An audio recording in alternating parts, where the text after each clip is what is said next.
आप सभी बच्चों का हमारे अनलर्निंग चैनल पर हार्दिक स्वागत है। प्यारे बच्चों, मंथली एग्जामिनेशन अक्टूबर मंथ के क्वेश्चन एक्सप्लेनेशन सीरीज में आप लोगों को आज गणित यानी क्लास 10th का जो गणित का प्रश्न है ऑब्जेक्टिव में, मैं उसका एक्सप्लेनेशन देने जा रहा हूं। तो आइए बिना देर किए सीरीज को स्टार्ट करते हैं। इसमें हमारा जो पहला प्रश्न है वो है, निम्नांकित में कौन परिमेय संख्या है। प्यारे बच्चों, परिमेय संख्या होती है जो P/Q के रूप में हो और Q does not equal to 0 हो तथा P और Q जो है वो पूर्णांक हो। ठीक है, तो यहाँ पर जो हमें परिमेय संख्या पहचानने का दिया है तो उसमें हमारा जो पहला ऑप्शन है वो है √2। तो जब हम यहाँ पर रूट के अंदर वाले संख्या का जब हम अभाज्य गुणनखंड करते हैं तो 2 का ज्यादा से ज्यादा जो गुणनखंड है वो 2 गुना 1 हो रहा है, यानी किसी भी गुणनखंड का यहाँ पर जोड़ा नहीं है, इसलिए ये रूट में रह ही जाएगा, इसलिए ये अपरिमेय संख्या है। फिर हम बात करते हैं बी ऑप्शन का। बी ऑप्शन में भी वही बात है, √3 है। जब हम 3 का अभाज्य गुणनखंड करते हैं तो हम पाते हैं 3 गुना 1। यहाँ पर भी देखिए आप किसी का जोड़ा नहीं है, इसलिए ये रूट में रह ही जाएगा, अतः √3 जो है अपरिमेय संख्या है। अब इसके बाद डी ऑप्शन वो है हमारा √5। √5 में हम जब हम 5 का गुणनखंड करते हैं तो इसमें भी किसी का जोड़ा नहीं बनता है, अर्थात √5 यानी अपरिमेय संख्या है। तो यहाँ पर अब हम ऑप्शन सी को चेक करते हैं। प्यारे बच्चों, ऑप्शन सी में है √4। तो जब हम 4 को हम गुणनखंडित करेंगे तो 2 गुना 2, तो यहाँ जोड़ा में से यानी जोड़ा बन गया और वो जोड़ा में से 1 यानी 2 आ गया, तो इसका यहाँ पूरा पूरा वर्गमूल निकल गया। अतः इस प्रश्न का जो सही आंसर है वो आपका सी नंबर है, यानी ऑप्शन सी। आशा करते हैं कि आप सभी इस प्रश्न को समझ गए होंगे। ठीक है, तो अब इसके बाद हमारा दूसरा प्रश्न है, द्विघात समीकरण x² - 3x - 10 = 0 के हल क्या है। इस प्रश्न को आप ऑप्शन के अकॉर्डिंग भी बना सकते हो, यानी बारी बारी से ऑप्शन ए, बी, सी और डी में दिए गए मानों को इस समीकरण में रखेंगे, समीकरण के बायां पक्ष में देखेंगे कि किस ऑप्शन में x के दोनों मानों पर LHS और RHS बराबर है। ठीक है, उससे मैं सरल तरीका बता रहा हूं। तो देखो, x² - 3x - 10 = 0। गुणनखंड विधि से द्विघात समीकरण का जब हम हल करते हैं तो उसमें सबसे पहले क्या करते हैं, x² का गुणांक और अचर पद को गुना करते हैं। तो x² का जो गुणांक है इस जगह पर वो 1 है, गुना अचर पद जो है वो 10 है। तो 10 गुना 1 करेंगे तो 10 होगी, और 10 का जब हम 2 भाग में करते हैं तो 10 गुना 1 5 गुना 2। अब हमें देखना है कि किस जोड़ा से हमारा जो है ये बीच वाला टर्म पूरता है। तो यहाँ पर -3 है प्यारे बच्चों, तो आप देख सकते हो कि 5 और 2 से पूरेगा। कैसे? तो -5 + 2, क्योंकि माइनस प्लस काम घटों का, 5 में से 2 गया 3, चिन्ह बड़ा का, तो बड़ा नंबर 5 है उसका चिन्ह। तो यहाँ पर हमारा जो पहला जो इस को हमने तोड़ने का काम किया, ठीक है, तो उसको जब हमने तोड़ा तो इसमें सबसे पहला आया -5 और दूसरा आया 3। इसके बाद अगला स्टेप में क्या करते हैं प्यारे बच्चों, वो आप देखो, x² के गुणांक से ये जो आया है टर्म -5 3, उसमें हम भाग करते हैं। तो इस तरह से यहाँ पर -5 और 3 आएगा, माफ कीजिएगा -5 और 3 नहीं, -5 और 2। ठीक है, यहाँ पर हमने एक चीज गलती किया, क्योंकि हमें यहाँ पर -3 लाना है। ठीक है, तो एक गुणनखंड -5 है, दूसरा +2 है। अब इसके बाद अगले स्टेप में क्या करेंगे, -5 और 2, तो इसमें x² का जो गुणांक है उससे भाग करते हैं, तो ये -5 और 2 आएगा। अब इसके बाद क्या करेंगे, चिन्ह बदलेंगे, और जब हम चिन्ह बदलते हैं, -5 है तो +5, ठीक है, और इसके बाद 2 है प्लस में तो -2। इस प्रकार से इसका जो है सही उत्तर आपका हो जाएगा 5 और -2। तो -2 और 5 आपका ऑप्शन बी में है। आशा करते हैं कि आप सभी इस प्रश्न को अच्छे से समझ गए होंगे। अब इसके बाद हम चलते हैं अगले प्रश्न की ओर, और वो प्रश्न है हमारा 3 नंबर में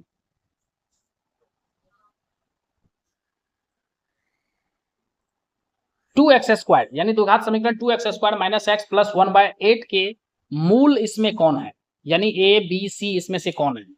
तो प्यारे बच्चों हमने बताया तरीका आप लोगों को, क्या बताया कि जब इस तरह से रहता है मूल यानी हल एक ही बात है, तो हम x² के गुणांक गुना अचर पद करते हैं। तो यहां पर x² का गुणांक 2 है और अचर पद 1/8 है।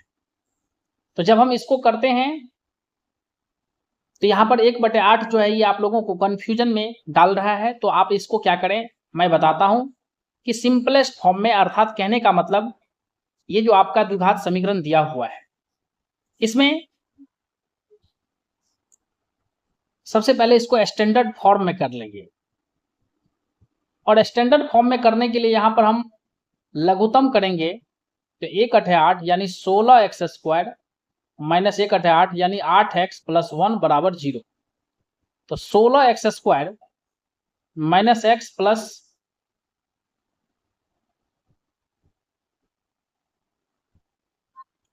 यहां पर जो है 16x² माइनस 8x प्लस 1 बराबर 0, यानी ये जो बट्टे में है 8 उधर जाएगा तो 0 से गुना हो जाएगा।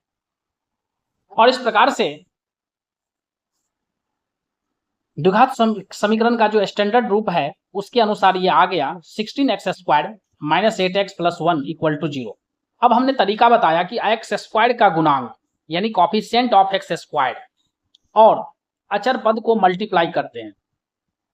तो यहां पर जो x² का गुणांक है वो है 16 और अचर पद है 1। तो जब हम 16 को 1 से करेंगे तो 16 होगी, और इसको 2 भाग में अब हम इसको तोड़ेंगे। 4 गुना 4 लिख सकते हैं 16 को जो है 8 गुना 2 लिख सकते हैं, ठीक है। 16 को जो है हम 16 गुना 1 लिख सकते हैं। तो हमें यहां पर बीच वाला टर्म देखना है कि किससे आता है, ठीक है। तो यहां पर बीच वाला टर्म में है प्यारे बच्चों -8। तो -8 जो है आपका इस 4 और 4 से आएगा। कैसे, तो -4 और -4 जब करेंगे तो माइनस माइनस जब रहता है तो काम प्लस का और चिन्ह घटों का। इस प्रकार से हमें -4 और -4 आ गया।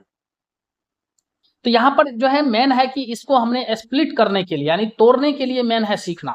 जब हम इसको तोड़ दिए तो -4 और -4 आया, ठीक है। अब इसके बाद अगला तरीका है कि ये जो आया तोड़ने के बाद उसमें हमें x² के गुणांक से भाग करना है। तो -4/16 -4/16, और जब इसको हम करेंगे प्यारे बच्चों तो हमें इस प्रकार से आ जाएगा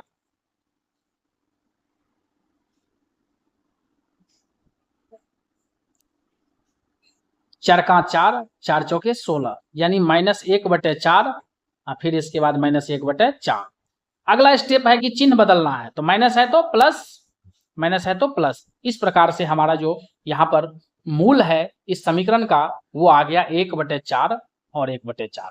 तो इसका सही आंसर हो जाएगा ऑप्शन नंबर डी। अब इसके बाद हम आगे बढ़ते हैं। तो आगे जब बढ़ते हैं तो अगला प्रश्न जो है वो है प्यारे बच्चों साइन ए को कॉट ए के पद में करना है। यानी कहने का मतलब कि साइन ए को हमें कॉट में ले जाना है। तो आखिर कैसे होगा, तो साइन का डायरेक्ट फॉर्मूला कॉट से कॉट में जाने का जो है नहीं है। तो हम जानते हैं कि साइन का जो है sine square A plus cos square A बराबर 1 होता है, sine A into cosec A बराबर 1 होता है, और फिर कॉसेक का कॉट से होता है cosec square A minus cot square A बराबर 1। और यहां से जब हम कॉसेक स्क्वायर का मान निकालेंगे, ये माइनस में है उधर जाएगा तो 1 प्लस कॉट स्क्वायर ए आ जाएगा। और फिर इसके बाद जो है हमारा कॉसेक ए, इस पर से जब पावर हटेगा तो उस साइड जो है रूट हो जाएगा 1 plus root under 1 plus cot square A.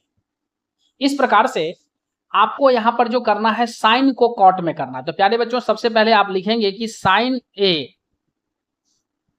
Into cosec A बराबर 1। तो यहां से हमारा साइन ए का मान आ जाएगा 1/, कॉसेक ए और 1 बटे कॉसेक ए, तो कॉसेक का जो है यहाँ पर root under 1 plus cot square ए।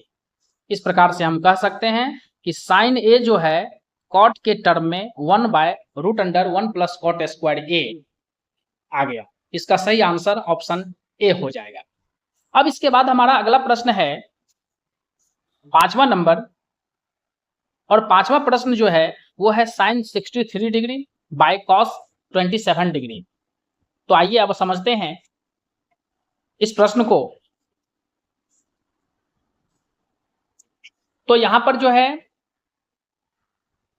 साइन 63 डिग्री, तो जब भी आपको इस तरह का प्रश्न देता है तो इसमें आप एक चीज गौर करना, इस दिए गए कोणों का जो जोड़ होता है वो 90 होता है, और जब ऐसा हो तो ऊपर या नीचे किसी एक कोण को हमें बदलना है। जैसे प्यारे बच्चों हमें ऊपर वाला को बदलना है, तो साइन 90 माइनस क्या लिखेंगे कि 63 हो जाएगा। तो जब ऊपर वाला को बदलेंगे तो 90 माइनस नीचे वाला कोण लिख देंगे, ध्यान रखिएगा। और जब नीचे वाला को बदलेंगे तो 90 माइनस ऊपर वाला कोण लिख देंगे। तो यहाँ पर हमें ऊपर वाला को बदलना है, नीचे वाला जो है एज इट इज यानी जैसा है उसी तरह से उतार दीजिए। अगला है अब कि साइन 90 माइनस थीटा, एक फॉर्मूला होता है कि साइन 90 माइनस थीटा जो है प्यारे बच्चों कॉस थीटा होता है। इस जगह पर ये कॉस 27 डिग्री हो गया बाय कॉस 27 डिग्री, और सेम में सेम चीज से भाग देते हैं तो 1 होता है। इसलिए आप लोग इस चीज को ध्यान रखें, ये परीक्षा में बराबर हर साल देता है इस तरह का प्रश्न, कि जैसे आपको दे देगा tan 5 degree by cot 85 degree. इस तरह का जब भी क्वेश्चन बट्टे में रहते ध्यान रखिएगा उसका आंसर जो है कट के 1 होता है। ठीक है, इस चीज का ख्याल रखें। आशा करते हैं कि आप सभी इस प्रश्न को समझ गए होंगे, इस प्रश्न की एक्सप्लेनेशन को अच्छे ढंग से समझ गए होंगे। तो इस प्यारे बच्चों आपका 5 नंबर का जो सही उत्तर है वो आपका हो जाएगा A। अब इसके बाद जो हमारा अगला क्वेश्चन है ये भी बहुत VVI क्वेश्चन है प्यारे बच्चों, ये भी कई बार आपको परीक्षा में आ चुका है। तो परीक्षा में ये आया है कई बार, 9 sec square A minus 9 sec square 9 sec square A minus 9 tan square A, और एक बार आया था 8 sec square A minus 8 tan square A, और एक बार आया था 7 sec square A minus 7 tan square A। तो यहां पर sec कॉट में है ये क्वेश्चन। तो प्यारे बच्चों सबसे पहले इसमें 7 कॉमन ले लेंगे, तो जब इस तरह से यहाँ पर 9 है तो इसका आंसर 9 हो जाएगा। जब यहाँ पर 8 लगा हुआ है तो 8 हो जाएगा, क्योंकि वो कॉमन आ जाता है, बाकी का फॉर्मूला 1 होता है। ठीक है, तो यहाँ पर जो है यहाँ पर 7 कॉमन हो जाएगा, तो बचेगा cosec square A minus cot square A।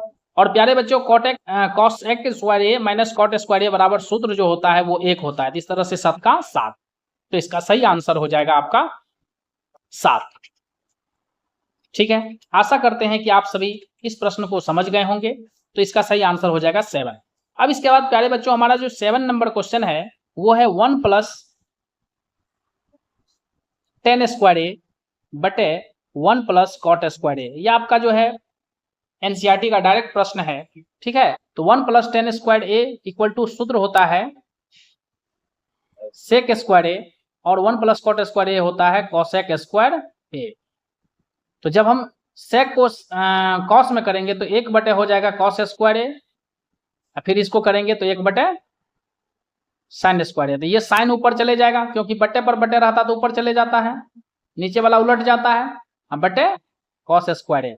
Sine theta बटे कॉस थीटा प्यारे बच्चों tan थीटा होता है, तो स्क्वायर है तो स्क्वायर लगा देंगे। जिस तरह से इसका सही आंसर आपका हो जाएगा tan स्क्वायर A। अब इसके बाद जो हमारा अगला प्रश्न है प्यारे बच्चों, ये बहुत ही फेमस क्वेश्चन है, बराबर ये 8 नंबर का जो है परीक्षा में भी आता है। इसमें साइन थीटा बराबर दिया हुआ है कॉस थीटा, बोर्ड परीक्षा में भी ये बहुत बार क्वेश्चन आया हुआ। प्यारे बच्चों तो आप ही बताओ कि साइन और कॉस का मान बराबर जो है थीटा के किस मान पर होता है। आप सभी त्रिकोणमितीय तालिका को पढ़े होंगे, मान वाले तालिका को। तो साइन 45 डिग्री का और कॉस 45 डिग्री का वैल्यू सेम होता है, इसलिए थीटा की जगह पर यहां पर हो जाएगा 45। तो यहां पर हमें जो क्वेश्चन दिया हुआ है वो है साइन थीटा बराबर कॉस थीटा। तो बताइए थीटा क्या होगा। तो थीटा की जगह पर जब हम 45 रखेंगे तभी साइन और कॉस का मान बराबर होता है। ठीक है, अब इसके बाद जो हमारा अगला क्वेश्चन है प्यारे बच्चों वो है निम्नांकित में किसका मान इकाई के बराबर नहीं, इकाई का मतलब होता है एक, एक के बराबर इसमें नहीं है। तो आप जानते हो कि sine theta into cosec theta बराबर एक होता है, tan theta into cot theta बराबर एक होता है, cos theta into sec theta बराबर एक होता है, लेकिन sine theta into cos theta बराबर कोई फॉर्मूला नहीं होता है, ठीक है, यानी इसका मान एक के बराबर नहीं हो सकता है, इसलिए इसका सही आंसर हो जाएगा डी। अब इसके बाद है किसी वृत्त के व्यास के छोर तथा केंद्र के निर्देशांक आपको दिया हुआ है। छोर का आप जानते हो कि वृत्त में व्यास, तो ए बी जो है ये वृत्त का व्यास है, इसमें जो केंद्र है तो यहां पर दिया हुआ है कि एक छोर, यानी मान के चलिए कि ए और बी यहां पर दो छोर है, तो इसमें से एक छोर का निर्देशांक 1,4। तो आइए हम लिखते हैं छोर ए का निर्देशांक 1,4 और दूसरा है प्यारे बच्चों केंद्र का निर्देशांक तो 2-3। तो पूछ रहा है कि इसके व्यास के दूसरे छोर का निर्देशांक क्या होगा, ठीक है। तो आपको एक चीज हम बता दूं कि यहाँ पर जो छोर बी का निकालना है तो उसका नहीं जानते हैं, तो हमने x, y मान लिया, ठीक है। तो एक तो है प्रोसेस से बनाना, दूसरा है ऑप्शन से भी आप बना सकते हो, क्योंकि आपको एक छोर का दे दिया है 1,4, तो ऑप्शन फर्स्ट यानी ए जो है हम बी लेते हैं, यानी बी के जगह पर हम लेते हैं -3,10। तो मध्य बिंदु होता है, यानी केंद्र जो होता है वो एकदम मध्य में होता है, व्यास को दो बराबर खंडों में बांटता है, ठीक है। यानी केंद्र से इस छोर की दूरी और इस छोर की दूरी समान होगी, अर्थात वो जो है एकदम बीच में है।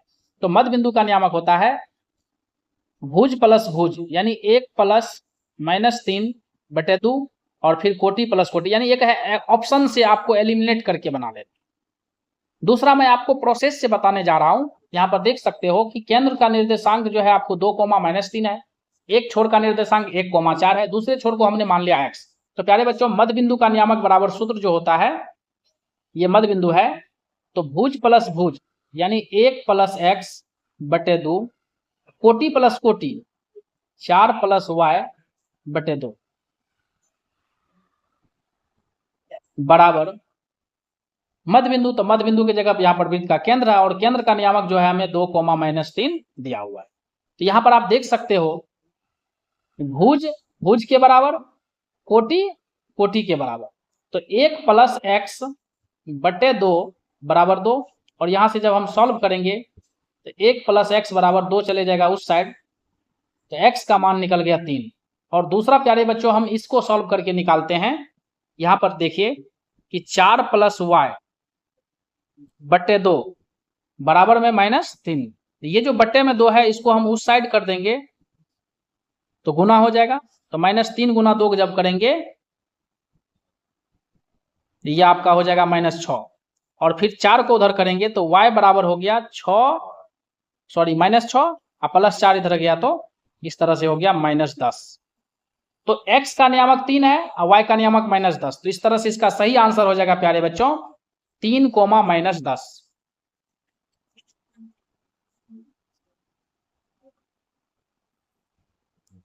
तो 3, जो -10 है वो आप देख सकते हो सी नंबर ऑप्शन में। अब इसके बाद हमारा 11 नंबर क्वेश्चन है,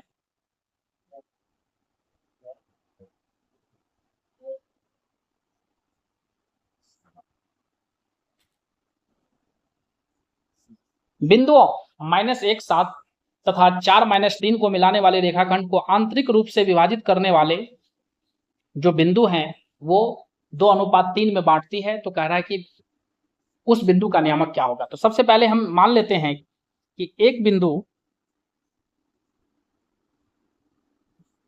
ए है और उसका नियामक है -1,7, और दूसरा जो है इसमें बिंदु वो है 4, -3।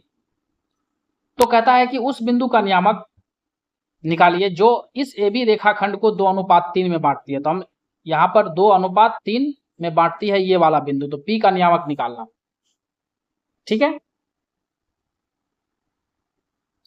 तो इसका सूत्र होता है mx2 + nx1/m + n, my2 plus ny1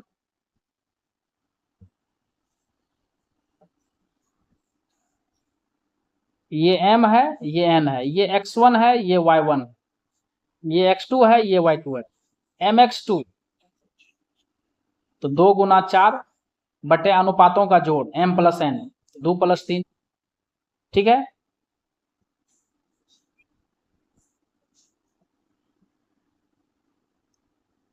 तो mx2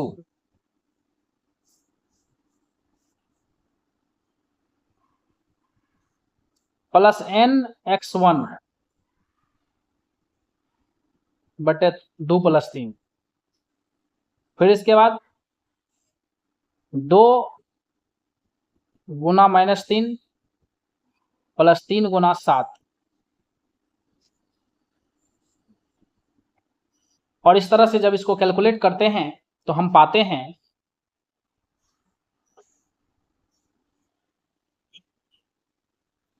तो ये जो है कह रहा है कि बिंदु -1 7 4 -3 को मिलाने वाले रेखाखंड को आंतरिक रूप से 2:3 में विभक्त करने वाले बिंदु का नियामक क्या होगा।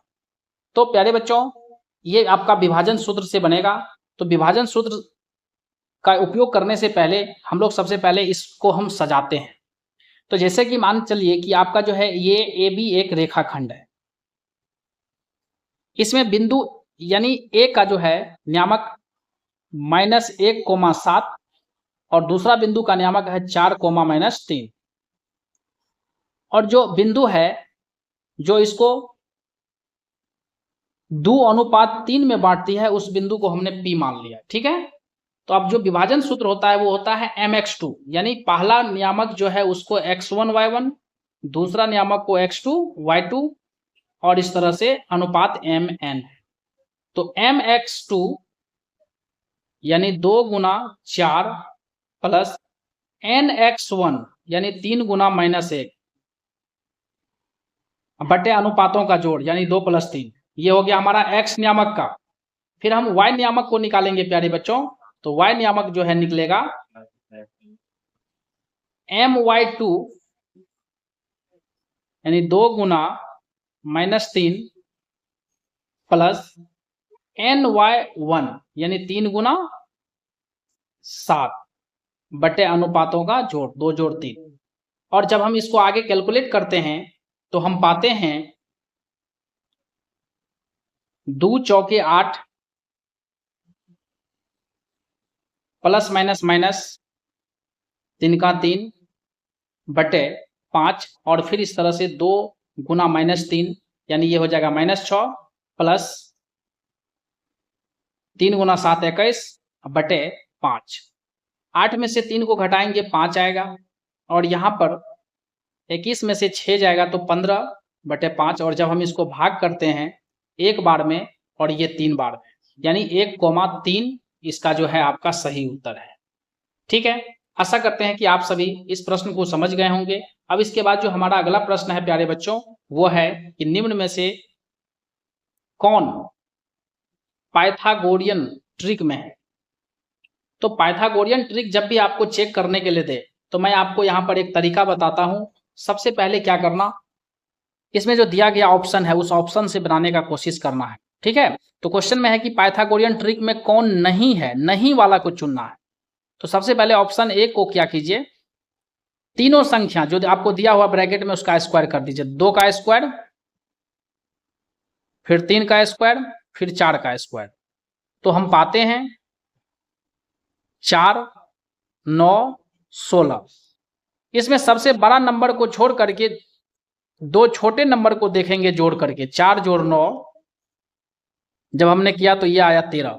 देखते हैं कि ये 16 के बराबर नहीं है। इस प्रकार से इसमें इसका सही उत्तर हो गया, पाइथागोरियन ट्रिक में नहीं है कौन, तो इसका सही उत्तर हो गया ए।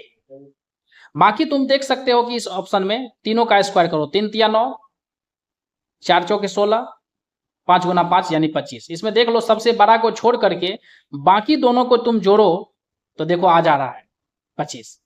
इस प्रकार से बी सी और डी ऑप्शन जो है पाइथागोरियन ट्रिक में है। इसमें पूछ रहा था पाइथागोरियन ट्रिक में कौन नहीं है, तो इसका सही आंसर ए हो जाएगा, ठीक है। अब इसके बाद जो हमारा 13वां नंबर क्वेश्चन है प्यारे बच्चों, वो क्वेश्चन है किसी समकोण त्रिभुज के लंब, आधार तथा कर्ण आपको दिया हुआ है। यहां पर जो है लंब है, जैसे ये समकोण त्रिभुज है तो ये लंब B है, इसमें जो आधार है वो B है और कर्ण H है। तो पूछ रहा है कि कर्ण स्क्वायर बराबर, तो कर्ण स्क्वायर बराबर होता है लंब स्क्वायर प्लस आधार स्क्वायर। इसका सही उत्तर हो जाएगा आपका C। अब इसके बाद है समकोण त्रिभुज का क्षेत्रफल। यहां पर पूछ रहा है कि समकोण त्रिभुज का क्षेत्रफल इसमें से कौन है। प्यारे बच्चों, समकोण त्रिभुज का क्षेत्रफल यानी समकोण त्रिभुज जो होता है उसमें आप देखते होंगे कि समकोण बनाने वाली भुजा में एक को लंब कहा जाता है और दूसरे को आधार कहा जाता है। लंब को ही हम लोग ऊंचाई कह सकते हैं, ठीक है। तो 1/2 अगुना आधार अगुना ऊंचाई, इसका सही उत्तर आपका हो जाएगा B। अब इसके बाद यदि किसी समकोण त्रिभुज के कर्ण तथा आधार का मान दिया हुआ है तो लंब क्या होगा। प्यारे बच्चों, लंब बराबर जो सूत्र होता है यानी परपेंडिकुलर बराबर रूट अंडर कर्ण स्क्वायर माइनस आधार स्क्वायर। तो इसमें जो कर्ण का मान है वो है 29 और आधार का मान है 20। तो 29 का स्क्वायर जब हम करते हैं तो 841 आता है। इसको करके आप देख सकते हैं, 9 9 81 हो गया, बाकी बच गया 8, 9 दूनी 18, 8 26 ना कि 2। और इस तरह से फिर आपको ये आ गया 841 माइनस 20 का स्क्वायर जब करेंगे तो 400, और जब हम इसको घटाते हैं प्यारे बच्चों तो ये 441 आ जाएगा और 441 का वर्गमूल आपका 21। इसका सही उत्तर हो जाएगा प्यारे बच्चों 21 सेंटीमीटर, यानी ऑप्शन नंबर डी।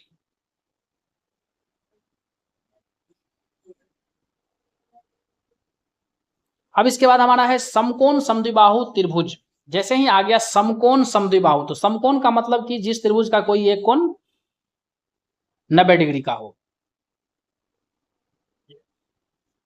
और जब समकोण समद्विबाहु वर्ड लगा हुआ है तो यानी समकोण बनाने वाली भुजा AB और BC है, तो ये समकोण बनाने वाली भुजा बराबर, चूंकि समद्विबाहु वर्ड लगा हुआ है।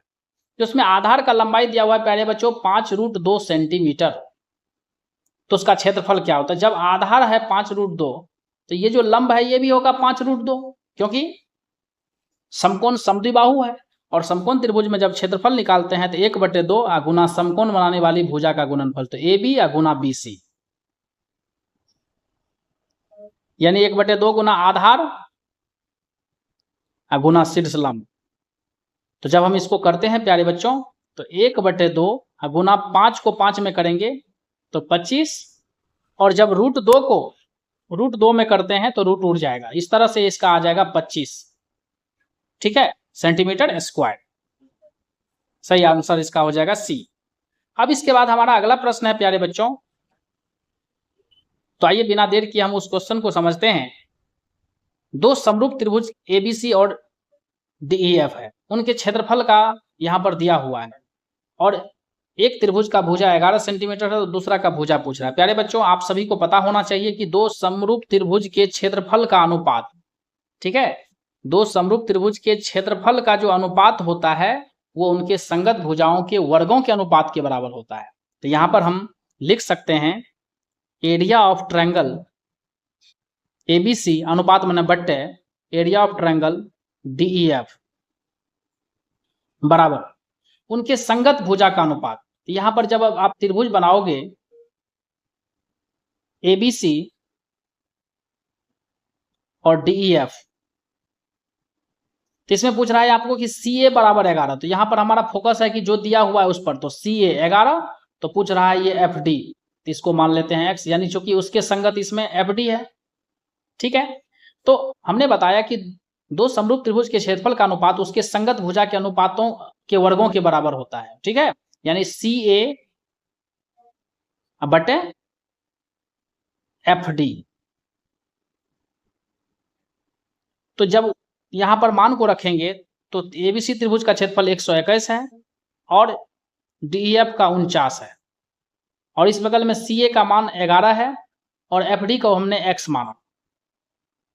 अब इधर से ये पावर जब हट जाता है तो दूसरे बगल में वर्गमूल हो जाएगा, और जब 121/49 का वर्गमूल करेंगे तो उस साइड बचेगा 11/x। 121 का वर्गमूल 11 और 49 का 7, इस तरह से 11/x हो गया।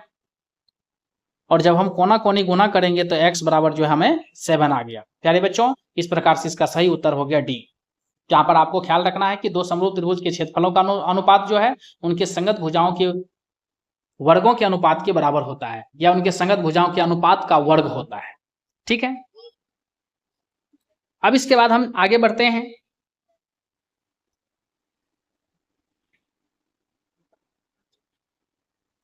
तो अगला है हमारा 18 नंबर प्रश्न। यदि दो समरूप त्रिभुज की भुजाएं आपको दिया हुआ है 2:3 में, तो उसका क्षेत्रफल क्या होता है। जब भी क्षेत्रफल पूछे तो ये भुजा का क्या कर देना है प्यारे बच्चों, वर्ग। और जब हमें क्षेत्रफल दिया रहे, ध्यान रहे कि जब हमें क्षेत्रफल दिया रहे अनुपात में, तो भुजा निकालने के लिए हमें क्षेत्रफल का क्या कर देना है, वर्गमूल। तो यहां पर हमें भुजा का अनुपात दिया हुआ है और क्षेत्रफल पूछ रहा है, तो भुजा के अनुपात दिया हुआ रहता है, क्षेत्रफल पूछ देता है तो भुजा का वर्ग कर देंगे। 2 दूनी 4 अनुपात 3 तिया 9। इसका सही उत्तर हो जाएगा प्यारे बच्चों 4:9। अब इसके बाद 19वां नंबर क्वेश्चन जो है वो भी ज्यामिति से ही है, यानी इस बार के प्रश्न में जो है ज्यामिति चैप्टर से जो है आपका त्रिभुज चैप्टर से बहुत ज्यादा क्वेश्चन को यहाँ पर दिया है। ठीक है, तो आइए 19 नंबर क्वेश्चन को समझते हैं। एबीसी और बीडीई दो समरूप त्रिभुज इस प्रकार से है कि बीसी का मध्य बिंदु डी है, तो इन त्रिभुज के क्षेत्रफल का अनुपात क्या होगा। देखो प्यारे बच्चों, पहले इसका मैं फिगर बना देता हूं। ये आपका एबीसी एक त्रिभुज है। इस त्रिभुज में क्या है कि बीसी का मध्य बिंदु डी है, तो मध्य बिंदु का मतलब हुआ कि अगर पूरा पूरी बीसी अगर है 2x तो आधा आधा हो जाएगा ये बीडी और डीएक्स डीसी। तो त्रिभुज एबीसी और त्रिभुज बीडीई, ध्यान से देखिए, बी डी ई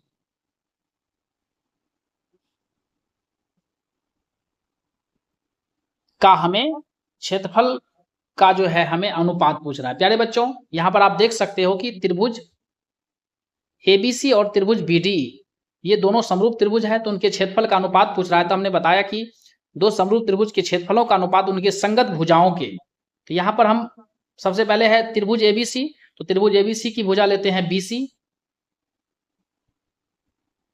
बटे, फिर है बीडीई, तो बीडीई की संगत भुजा लेते हैं बीडी। तो संगत भुजा का अनुपात ले लिए, का वर्ग के बराबर होता है।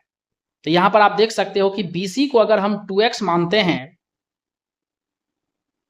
तो बीडी जो है उसका आधा है, चूंकि डी मध्य बिंदु है। मध्य बिंदु मतलब कि जो किसी रेखाखंड को बराबर खंडों में बांटती है।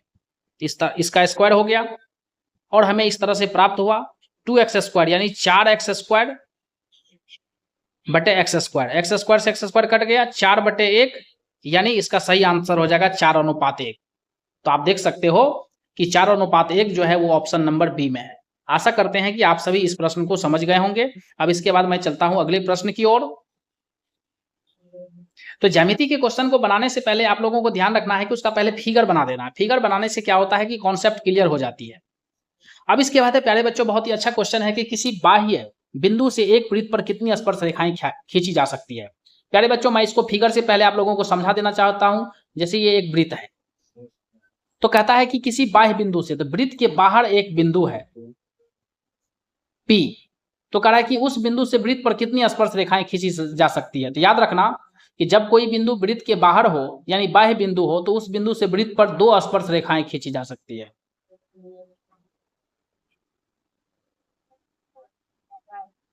ठीक है, तो यानी यहां पर स्पर्श रेखा की संख्या 1 2 यानी 2 हो गया। इसी में जब ध्यान रहे कि जब किसी वृत्त के अंदर कोई बिंदु हो, जैसे यहां पर P बिंदु जो है अगर वृत्त के अंदर रहता तब पूछता कि P बिंदु से उस वृत्त पर कितनी स्पर्श रेखाएं खींची जा सकती है। तो याद रखना कि जब कोई बिंदु वृत्त के अंदर हो तो उस बिंदु से उस वृत्त पर स्पर्श रेखाओं की संख्या अगर कोई पूछे तो एक भी नहीं होगा, क्योंकि जब हम इस बिंदु से कोई भी स्पर्श रेखा खींचते हैं तो वो वृत्त को दो बिंदुओं पर काट देती है, यानी वो छेदक रेखा बन जाती है। लेकिन स्पर्श रेखा का परिभाषा होता है वे रेखा जो वृत्त को एक और केवल एक बिंदु पर टच करते हुए जाती हो, ठीक है। और अगर आपसे पूछ दे कि अगर कोई बिंदु वृत्त पर हो, तब यहां पर जो पी बिंदु वृत्त पर है, तब पूछेगा कि पी बिंदु से इस वृत्त पर कितनी स्पर्श रेखाएं खींची जा सकती है। तो प्यारे बच्चों, पी बिंदु से इस वृत्त पर स्पर्श रेखा की जब हम संख्या की बात करेंगे तो एक और केवल एक होगी, ठीक है। आशा करते हैं कि आप सभी इस केस को समझ गए होंगे कि अगर बिंदु अंदर में है तो कोई स्पर्श रेखा नहीं, वृत्त पर है तो एक स्पर्श रेखा, वृत्त के बाहर है तो दो रेखाएं, दो स्पर्श रेखाएं, ठीक है। अब इसके बाद हमारा जो अगला क्वेश्चन है वो है 21 नंबर। दो गोला के पृष्ठ क्षेत्रफल का अनुपात दिया हुआ, गोला का पृष्ठ क्षेत्रफल, तो आयतन पूछ रहा है। तो प्यारे बच्चों, गोला का पृष्ठ क्षेत्रफल, तो हम जानते हैं कि गोला का पृष्ठ क्षेत्रफल 4 पाई आर स्क्वायर है। तो जब अनुपात वाली बात दिया रहे तो याद रखना कि सिर्फ त्रिज्या को लेना है। तो यहां पर क्षेत्रफल का अनुपात दिया हुआ है 16:9, ये आपका क्षेत्रफल है। और यहां पर क्षेत्रफल में देखिए कि आप त्रिज्या का स्क्वायर होता है, हाँ होता है ना। तो जब हमें यहां पर त्रिज्या निकालने की बात हो तो हम क्या कर देंगे, क्षेत्रफल का वर्गमूल कर देंगे। और इस प्रकार से हम पाते हैं त्रिज्या 4:3। तो पूछ रहा है प्यारे बच्चों आयतन। तो आयतन में आप सूत्र में देखते होंगे 4/3 पाई आर क्यूब होता है, यानी इसमें आर का क्यूब होता है। तो आर निकल गया है तो अब हम इसका क्या कर देंगे, क्यूब कर देंगे। तो 4 को 3 बार, 4 चौके 16 चौके 64, 3 को 3 बार, 3 तिया 9 तिया 27। इस तरह से इसका सही आंसर हो जाएगा 64:27, यानी ऑप्शन नंबर बी। अब इसके बाद जो हमारा अगला प्रश्न है प्यारे बच्चों वो है 22 नंबर। यदि किसी गोले का पृष्ठ क्षेत्रफल आपको दिया हुआ है, गोला का, तो व्यास पूछ रहा है। तो पृष्ठ क्षेत्रफल बराबर होता है 4 पाई आर स्क्वायर, और ये दिया है कितना, 616। 4 को इधर से हम उस साइड ले जाएंगे तो 4 बट्टे में हो जाएगा, तो ये हो जाएगा आपका पाई आर स्क्वायर। डायरेक्ट हम कर लेते हैं, पाई का भी मान रख ही देते हैं, ठीक है।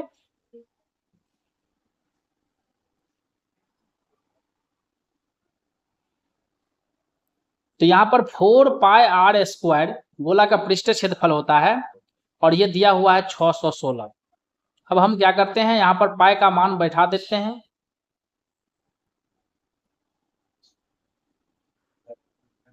बाईस चौके ये हो जाएगा 88/7, और इधर से 88/7 उस साइड जाएगा तो 7/88 हो जाएगा। और जब इसको हम काटेंगे प्यारे बच्चों तो देखते हैं कितना आता है। सबसे पहले 4 से काटते हैं या 2 से काटते हैं, 2 से आपका कट जाएगा,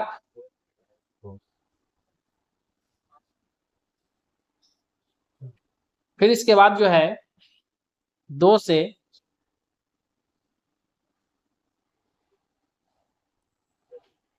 जब हम काटेंगे तो 2 एकम 2, 2 पंचे 10, 2 चौक 154 हो गया। 2 से इसको काटेंगे तो 22, और 22 से ये 7 बार में, अर्थात हमें आर स्क्वायर बराबर आ गया 7 × 7। और जब पावर हटेगा प्यारे बच्चों तो उस साइड जो है आपका वर्गमूल हो जाएगा, और यहाँ पर वर्गमूल निकालेंगे तो 7 हो जाएगा। तो हमें पूछ रहा है यहाँ पर व्यास का मान, ठीक है। तो व्यास जो होता है वो 2 गुना त्रिज्या होता है। तो 2 गुना त्रिज्या का मान 7 है, यानी 2 × 7 = 14। इसका सही आंसर हो जाएगा प्यारे बच्चों सी। अब इसके बाद हमारा अगला प्रश्न है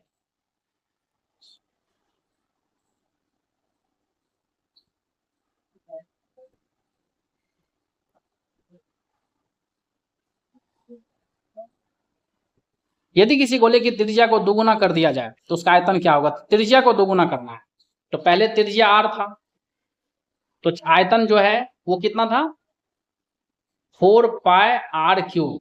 और जब आप दोगुना कर दिया तो आर के जगह पर हम दोगुना यानी यहां पर लिख देते हैं 2r, तो इसका हो जाएगा 2 दूनी 4 आर क्यूब। ठीक है, इस प्रकार से ये 8 गुना हो जाएगा। ठीक है, तो यहाँ पर जैसे ही त्रिज्या दिया रहे कि 5 गुना कर दिया, तो डायरेक्ट हम त्रिज्या को क्या करेंगे, वहां पर 5 गुना कर दिया तो 5 रख करके क्यूब कर देंगे, क्योंकि आयतन में आर का पावर 3 होता है, इसलिए यहाँ पर इसका सही आंसर हो जाएगा 8 गुना।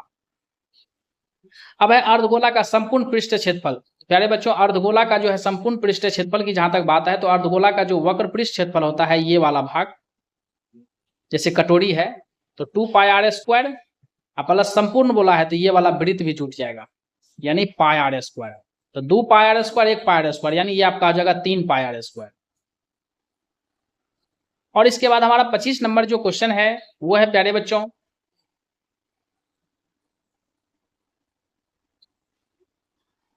एक घन मीटर में, यानी 1 घन मीटर 10 लीटर के बराबर होता है। यहाँ पर जैसे ही घन मीटर वाली बात है, तो 1 घन मीटर जो है पूछ रहा है कि कितने लीटर के बराबर होती है, यानी 1 घन मीटर कितने लीटर के बराबर होती है। तो यहाँ पर 1 घन मीटर का मतलब हुआ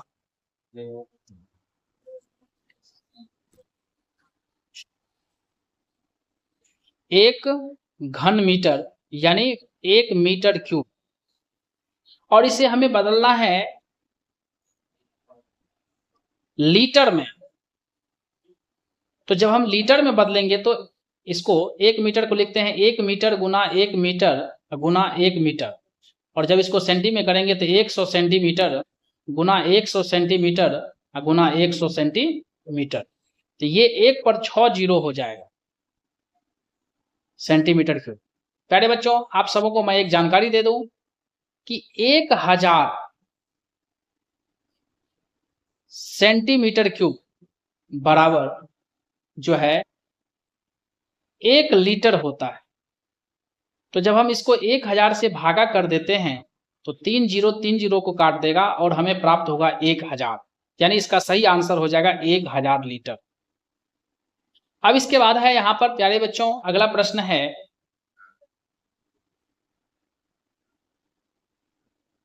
समान त्रिज्या और ऊंचाई वाले बेलन और शंकु जो एक ही आधार पर स्थित होगी, आयतन का अनुपात क्या होगा। तो यहाँ पर समान त्रिज्या और ऊंचाई वाला बेलन और शंकु है, तो बेलन है पहले, तो बेलन का आयतन होता है पाई आर स्क्वायर एच, और शंकु 1/3 पाई आर स्क्वायर एच। तो पाई आर स्क्वायर एच की कट गया, ऊपर में 1 नीचे में 1/3, तो ये उलट जाएगा प्यारे बच्चों, 3/1 हो जाएगा, यानी 3:1।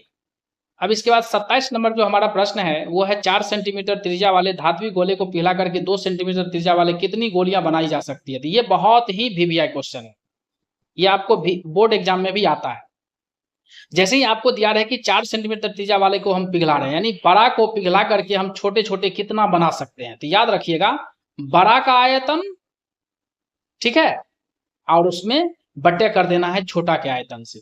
तो बड़ा का आयतन जब हम करेंगे तो 4 पाई आर क्यूब, तो आर के जगह पर यानी 4, और जब छोटा का करेंगे तो यहां पर जो गोला का होता है वो 4/3 होता है, इसलिए 3 कर देना है, 4/3 पाई छोटा गोला का त्रिज्या 2 है, तो 4/3 पाई आर क्यूब होता है। तो यहाँ पर ये और ये कट गया, ऊपर में 4 चौके 16 चौके 64 हो गया, नीचे में 2 दूनी 4 दूनी 8।